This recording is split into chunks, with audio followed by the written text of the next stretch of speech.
Okay.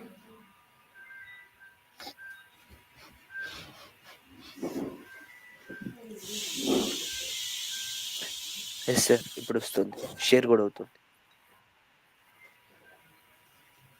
YouTube live వస్తుందా? వస్తుంది sir. Okay.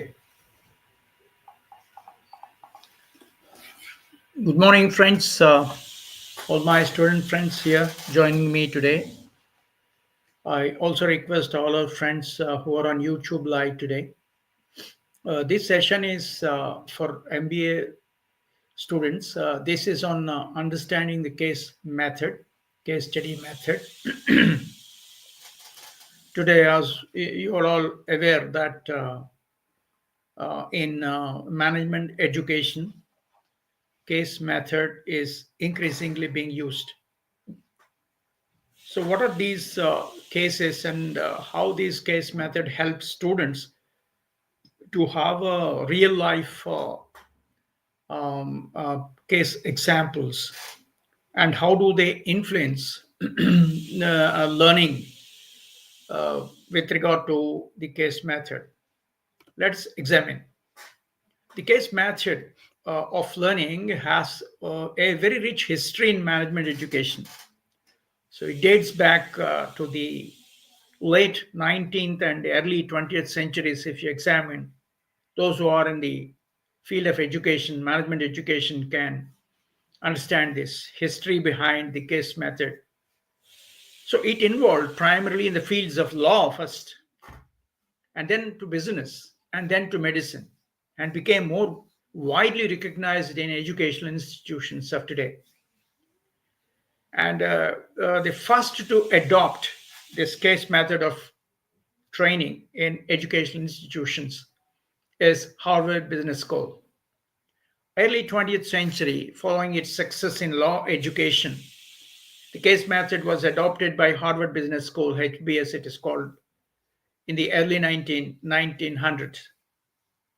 James Bryant Conant, the then president of Harvard, were instrumental in promoting the case method of business education. Those who are interested in the history behind case method, I am interested in presenting these facts.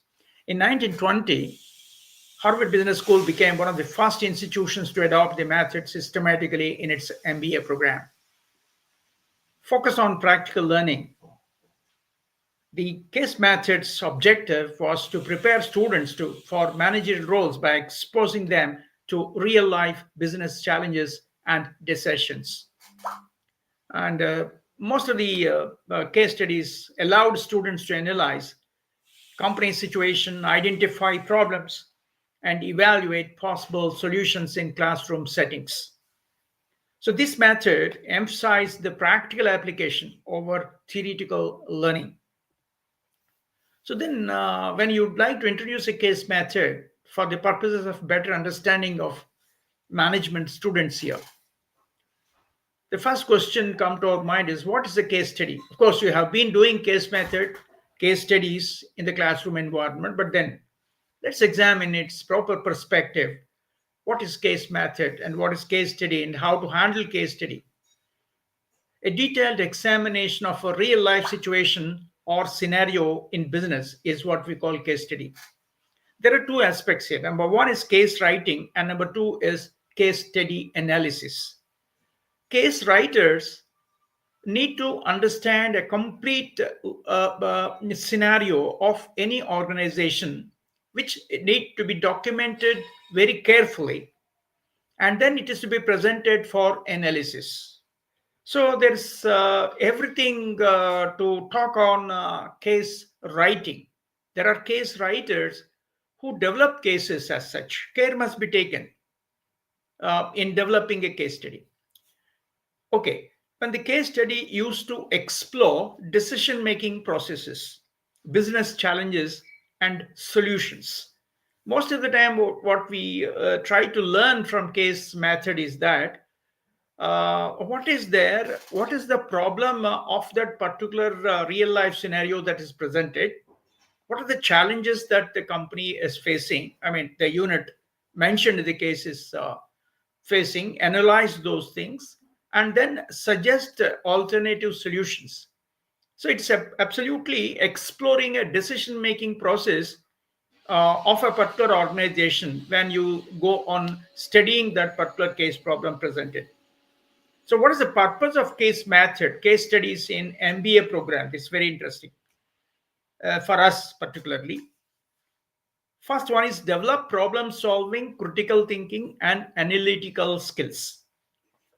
So, you need to understand what's the problem identification first, then of course problem analysis second, then working out alternatives is the third, and selecting the best alternative is the other aspect of it. And then for all these steps to take appropriate appropriately and very clearly, you need to have a critical thinking, out of box thinking, what we call it, analytical skills must be important here. So learn from the real world business examples is a very important objective of this case method. And you apply theoretical knowledge, what we have learned from textbook environment, to practical situations. That's the purpose of this case. So what are the objectives behind this case study method? The case study method of learning has several educational objectives. Let's see. It makes an effective tool in a wide range of disciplines. It can not to be named only as a management. It can be applied to any social science environments as such, even medical science as such. So let us examine the objectives in brief. One is developing critical thinking. All the case studies, the real life situations of the companies, when they are presented to students, they force students to think critically about the issues at hand. That's why you need to be extra cautious in reading the case, in identifying the particular problems in the case problem given.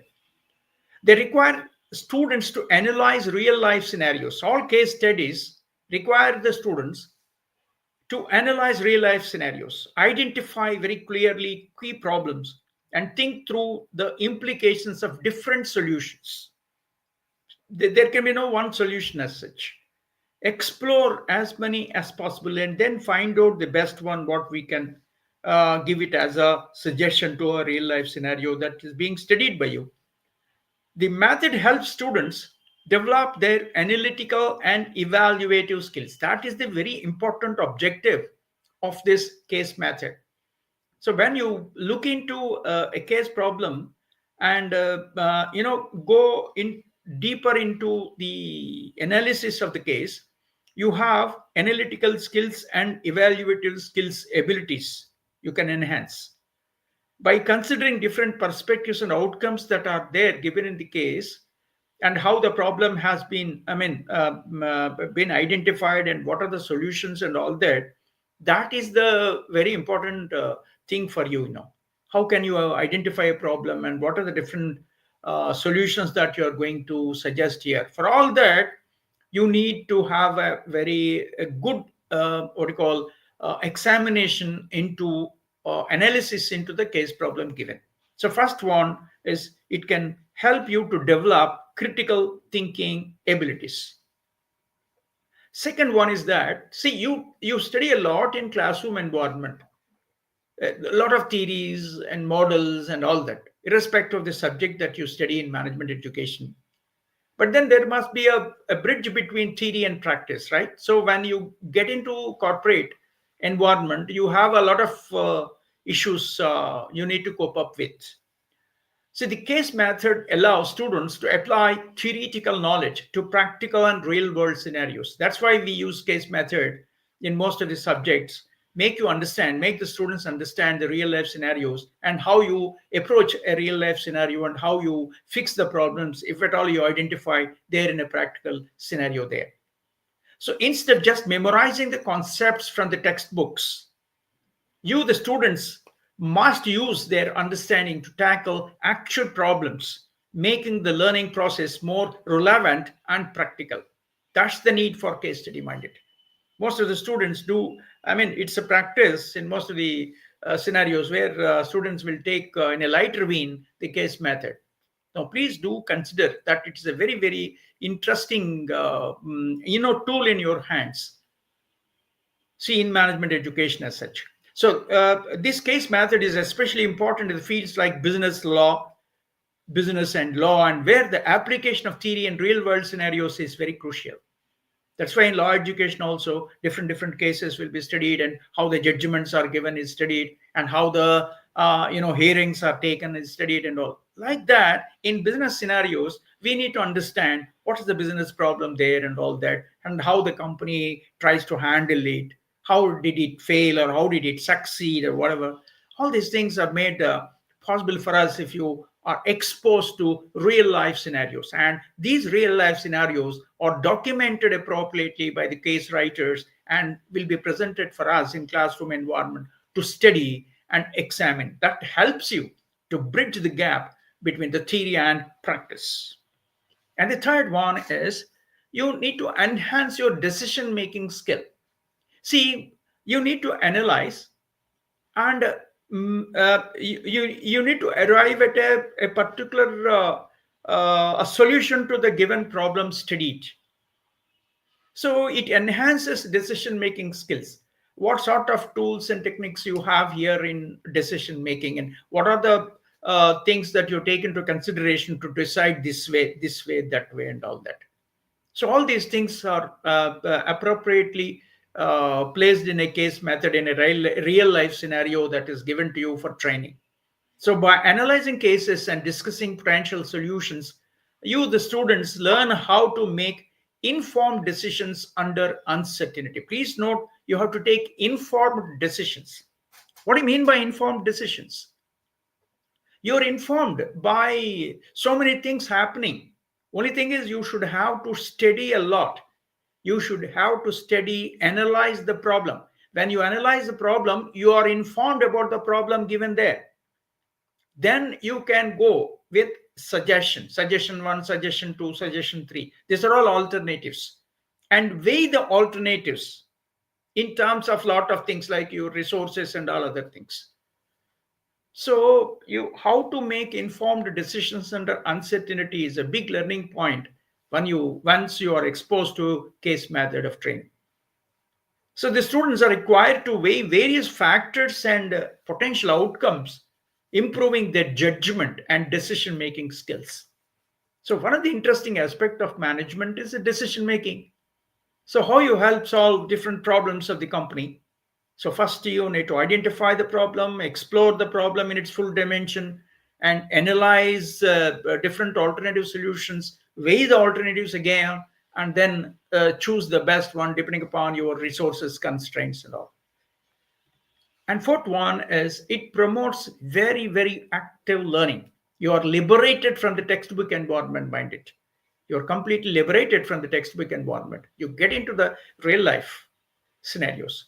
Unlike traditional lecture based teaching methods, case studies engage students in active learning. Yeah, you form into teams and discuss and all that. It's a rich experience, a lively experience inside the classroom to study a practical problem and analyze and help solve.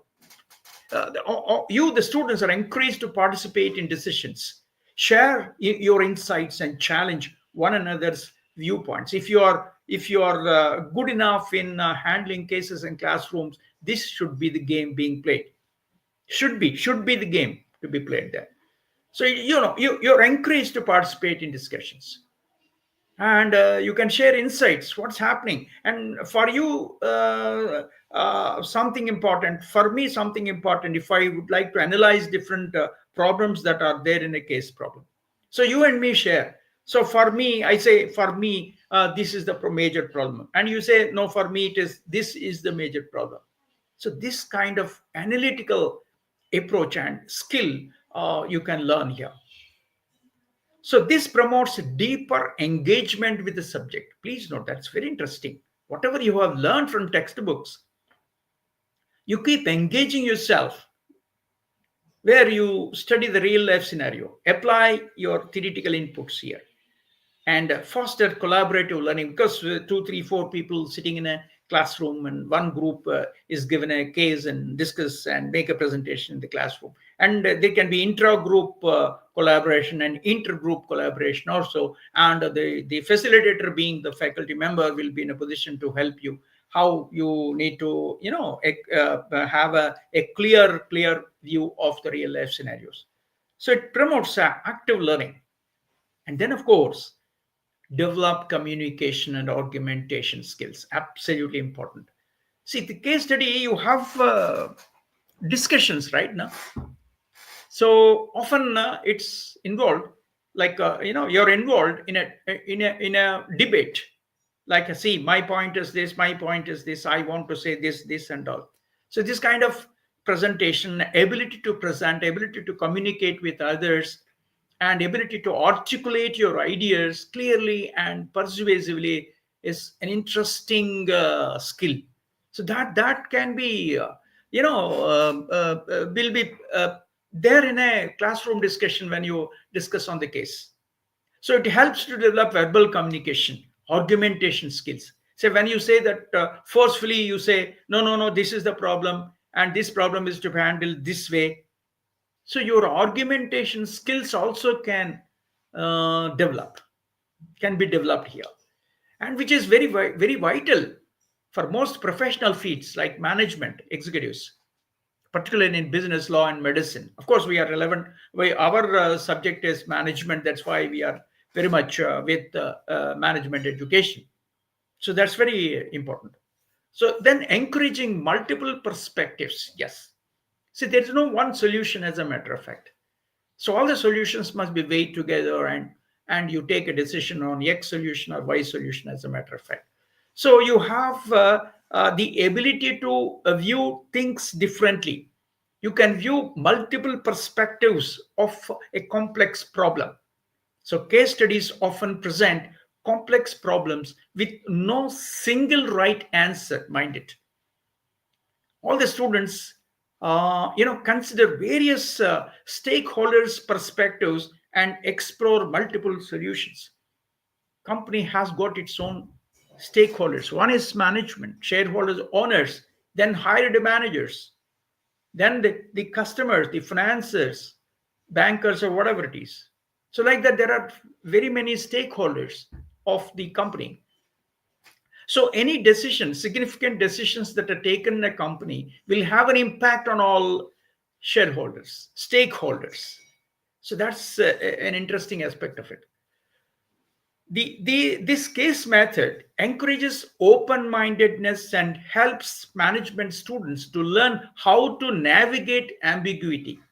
Yeah, you once you are given a chance to present there and discuss on a particular case in a classroom, you know how to navigate ambiguity. You can clarify, you can go in for you know all ambiguous situations. You study and you discuss with your classmates, friends, and all, and with the faculty. You can develop a skill how to navigate ambiguity, uncertainty, because it is a very ambiguity and uncertainty is a common feature in real world problems. So you start analyzing, your friends also help you and start analyzing, your faculty will also help you in analyzing things for better you can have multiple perspectives from different people. So your horizon of thinking will also widen. That's very interesting aspect of it.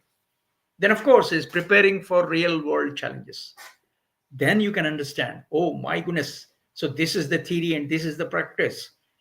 So how to integrate theory and practice? So this is what happens when you walk into the organizations. So you have a feel of what is a real life, a real world challenge. Once you are able to solve n plus number of case studies, that's why we are most under compelling circumstances, we request all students to be very serious enough in case method of training. So this case method prepares students for challenges they will face in the careers by simulating real world scenarios. So by studying cases, uh, uh, uh, mirror actual challenges faced by organizations or individuals. So you students gain experience in problem solving, strategic thinking, handling difficult situations, and the ability to look into multiple perspectives, analyze different scenarios, and which one is the better one relatively. All these abilities you can acquire when you are with case studies. Okay, so far so good with reference to objectives of the case study. Now, well, let's understand the expert's opinion on how to approach a case method, how to approach a case study. Case is given to you in a classroom. Of course, it's a piece of paper having 2 pages, 3 pages, 4 pages, depending upon the case being discussed in a classroom. So, what to do here and what not to do?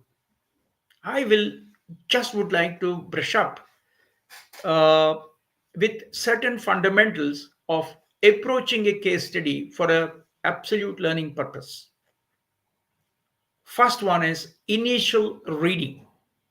Read the case study thoroughly and understand the context, company, industry, market conditions. Please note, of course, I'm inside the classroom for instructional purposes. You have a lot of time, but in case of examinations, for that matter, so you have, the bigger case is given, and you will be answering 4 5 questions already, and you have little time like half an hour or 20 minutes or 10 minutes time. So how to do and all this is a very big anxiety. So wherever you are with the case method, initial reading is very important, and read the case study thoroughly and understand the context. What is the company, what is the industry it belongs to, and what are the market conditions that's being stated there, and all these things are meaningful for us. So don't miss out reading. Clearly read. First one, identify key facts and figures provided in the case. Write down in a rough paper what are the key facts and figures you identified in the problem. So the key questions to consider mostly in most of the cases here. First one is, what is the central issue or the problem stated? First of all, let's try to identify that. Second one, who are the stakeholders involved? That means, is it the consumer are involved, or employees are involved? For example, in case of finance or marketing or whatever, you see there are number of issues that crop up, and the way in which you try to decide on will have an influence on stakeholders. So you need to understand who are the stakeholders. What is there for management? What is there for employees? What is there for creditors? What is there for suppliers? What is there for consumers, and lots of things. What are the alternatives available? Okay, so how to help solve this problem? Okay, what are the alternatives available? So you need to first of all identify the problem. Having identified the problem, break down the problem. Yeah, identify main challenges or issues presented in the case. Fine. Examine cause and effect relationships. See if this is the happening, what might be the cause. So cause and effect relationships must be examined. For example, the sales are falling. Say for a company has, I circulated a case for you, my dear friends. The problem is that the case in that particular case, sales are declining. Why sales are declining? So when you take up for discussion a little later, the case that is circulated, we can understand better. So what happens here? Sales are, there are n number of reasons why sales are falling for that particular company. You need to identify what is the cause. You have studied an effect. Effect is a sales decline. But then what is the cause for it? Establish a relationship. It can be a price increase. It can be a very poor advertisement campaign, no marketing effort at all, or whatever. So cause and effect relationships. Cause and effect relationships must be identified. Next, understand the context and decision-making environment. Where are we in that? Examine the context clearly. What is that? And then what's the decision-making environment? How you are going to decide? Who will be deciding it? What is that? So decision-making environment.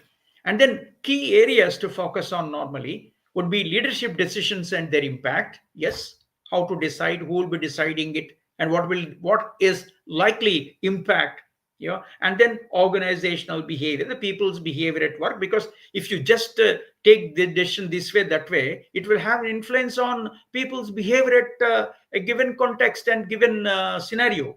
You need to understand how people will be taking those decisions and all. Market and competitive analysis, you take a decision, how the competitors will be reacting and all that, you need to understand critically competitive analysis. And then of course you take number of decisions this way, that way, but ultimately it comes to your finances and operational aspects. Like, it should be feasible decision, it should be feasible for operational contexts, and you should you should have the what you call a favorable financial situation also here, no stress and strain on finances.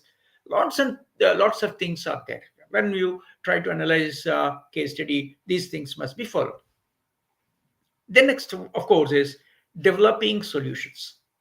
You need to brainstorm possible solutions, because you don't take a unilateral decision in a real life scenario, right? And few people critical decisions will be taken with the help of groups of people sitting together to decide on. So brainstorm possible solutions. Same thing happens in a group setting, in a classroom environment also. All together sit and brainstorm. Brainstorm means you will be giving your idea, I will be giving my idea. Like, this is what we call brainstorm. Consider different strategies or solutions. Weigh pros and cons of each option. See, there can be no one solution to a defined problem, right? There are too many. I mean, there'll be two, three, four, five solutions. What we may suggest. Weigh pros and cons. What are the advantages? Pros means advantages. Cons means disadvantages. What are they? Plus and minus. What we call. Decide and analyze feasibility, cost effectiveness, and alignment with the organizational goals. See, what happens is, just the X company has done it like that. You can't, imitate. Y company need not follow X company for that matter. So it should align with your organizational goals, and it should be cost effective, and it should be completely feasible. That's it, very important. So, how to analyze these? A given particular scenario, problem scenario, whatever it is. There are very many analytical tools. Of course, time may not permit me to get into those things. That's a separate subject by itself. But then, first one is strengths, weaknesses, opportunities, and threats analysis. This is also called SWOT analysis. A very simple tool to identify what are the strengths, what are the weaknesses, what are the opportunities, and what are the threats given scenario. If you would like to modify your scenario with decision areas, again, what is the SWOT analysis tells you. And in case of external environmental analysis also, we can have this pestle analysis. It's called study of political environment, economic environment, social environment, technological environment, and legal environment. What's happening? What are the legal changes that are there? Technological changes that are there? What are the social societal fabric, whatever called social societal changes that are there? Economic changes, political changes that will have a large impact on our company. All these things must be examined. And of course, the Porter's five forces analysis. That is the threat of new entrants, one, bargaining power of the suppliers, how the suppliers will be looking at us, and bargaining power of the buyers, how the customers will be looking at us when we talk about pricing strategy, and threat of the substitutes, meaning that there are n number of substitutes available in the market, how the customers will be switching over and what is the reaction, and industry rivalry, meaning there are number of companies in competition, and there will be threat of new entrants also. First one I have already mentioned. So these are the things that we need to examine. This is called Porter's five forces in a framework for analyzing the competitive environment of the industry. I repeat: one, threat of new entrants. Examine: do you have a barrier to entry, or there will be number of companies that can enter? Threat of new entrants. Number two is bargaining power of suppliers. Raw materials and the supply on the supply chain, inbound logistics must be answered, meaning how the suppliers will be with you now. That's important. Are you supposed to have new supplies, unique supplies? How you manage the inbound logistics? That's important. Third, bargaining power of buyers, meaning how to influence pricing and how to influence the buyer's attitudes here. Fourth is threat of substitutes. You are not only a loner that's in a market, you are not a monopoly. So, what are the alternative products available? What are their strategies? And are there any threat? Is there any threat for substitutes? And how do you handle industry rivalry? That means the industry is highly competitive, for example, and the number of competitors and their market growth rates and all. So, try to answer. So, these are all the issues that come into our mind when we take up a particular case problem for a complete study. So, next, of course, after analysis, drawing conclusions. Make logical inferences, mind it should be completely logical. That means you should clearly explain cause and effect relationships logically. There must be effective reasoning for that. Based on your analysis, determine which solution best addresses the problem. Yeah, there are a number of solutions that can work out, but which can best address the problem, that solution can be accepted. And consider long-term and short-term implication of the solution. Please note that you can solve a problem in short term, but that doesn't work out. So you should have to also aim at long-term implications of your decision. That's very important. Support your conclusion by backing up with the data, facts, and reason. That's what I have told you. In case of case analysis, of course, from the student's perspective, I'm talking when you are writing the case answers, case problem answers in the examination. When you suggest a solution, please note that you're backing up with your conclusion, but with the data, facts, and reasoning. Why did you say that this is the solution? How do you say that? So you have to bring in whatever data that's available in support of your argument. I'm saying. So the facts you have identified and the reasoning you're supposed to give. Explain how it fits the overall objectives and goals of the company or an organization when you are drawing conclusions and presenting recommendations. Now, making recommendations is another important aspect of it. You make a recommendation, provide actionable recommendations. You need to suggest 1, 2, 3, 4, 5 steps how to implement the suggestions you are giving. Outline a clear plan for implementing the solution. And it includes timelines, resources required, and key stakeholders involved. Who is being influenced? What will be the impact? And what are the resources that are required to have this answer to the problem identified? And what are the timelines? Short-term, strategies and long-term strategies as well. And please note the recommendation should be realistic and practical, and it should be supported by evidence. It should be as clear and as specific as possible. Clear? So this is what making recommendations is all about. Okay. So why this case studies and all that, and what's the objectives and all, the process of case handling, examining real life problems and all are very nicely be taken in. Okay, fine. But then how to learn from the case studies? My dear friends, student friends, please be careful when you're handling case studies, because it is said here in management education, real life scenarios, examining real life scenarios enhances your ability to take decisions and ability to analytically view the given problem, and it helps in critical thinking, as a matter of fact, which is very, very important for decision making skills when you walk into real life scenarios in the organizations. So let us see key learning outcomes when we take up case studies as a method of training in a classroom environment. One is critical thinking, as I've already told you, analyzing complex business problems. Number two is decision making, making informed choices based on available data. That's why the data must be properly analyzed and all that. Based on the data analysis, you can have a decision to be taken.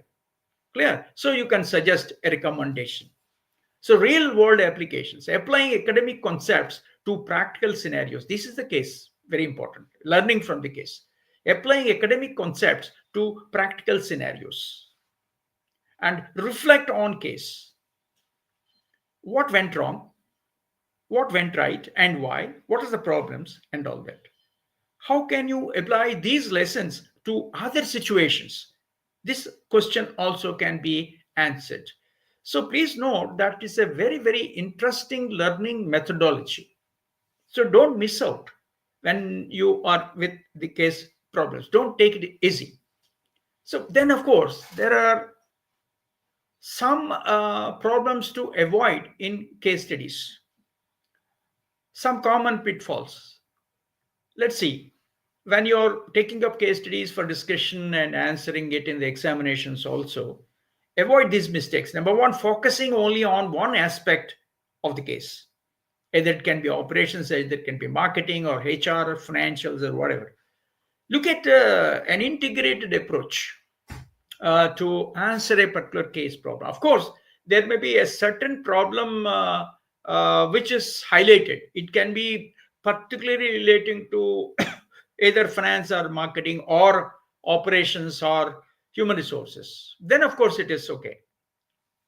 But as far as possible, not to focus only on one aspect of the case.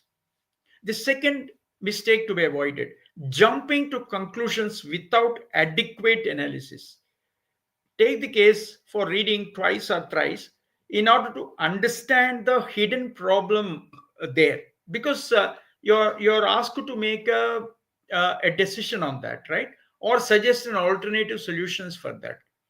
So the important thing is do not jump to conclusions without adequate analysis and reading. Then you are not supposed to rely too heavily on one source of information. Find it, because what, of course, you can the source of information given for you in a case is okay, but you can also suggest this information may not be sufficient for us to take the decision. What are the other sources that we need to get, I mean information bits that we need to get in order to decide the problem this way. So relying too heavily on one source of information also is another problem you need to avoid. You can as well say, see, of course, we can decide this particular problem this way, but the information from finances is not available, and as such, we cannot, make a wholesome decision on this. We require certain important information like 1, 2, 3, 4, 5. That's what it means. And maintain objectivity. See, please avoid biases and assumptions. Please note. See, today we are with data driven decision making. Don't go for biases, don't go for assumptions, because the facts and figures are there. If the facts and figures are available, analyze them. So maintain objectivity. Don't go for subjectivity. Subjectivity means based on assumptions, what you think. No, what you think may be different from what's happening inside. So that's it. So maintain objectivity, avoid biases, and avoid all assumptions. And then be open to multiple viewpoints and solutions. Because there are a number of solutions, right? Viewpoints. Be open, discuss. So please, let's not go with only one single solution, as a matter of fact. So let's examine step-by-step guidance for learning through case studies. Just, of course, it may be a sort of a repetition, but anyway, sort of a revision again. Step one is understand the context, identify the organization, industry, and the problem at hand. Step two is identify key issues and challenges.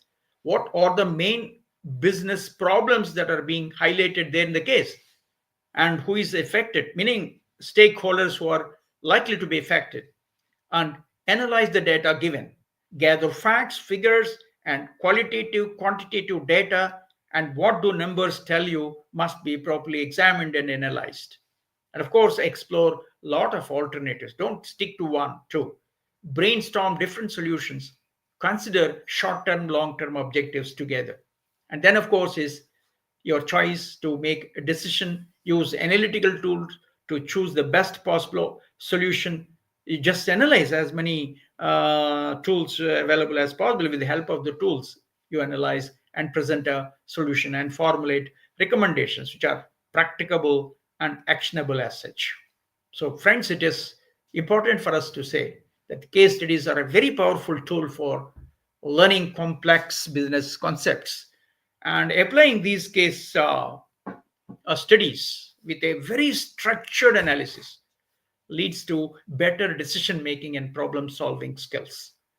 So the final thought for all of us to answer is mastering case study method will enhance your ability to think critically, analyze information, and make informed decisions in your professional career. Thank you very much for a very patient listening. I just stop here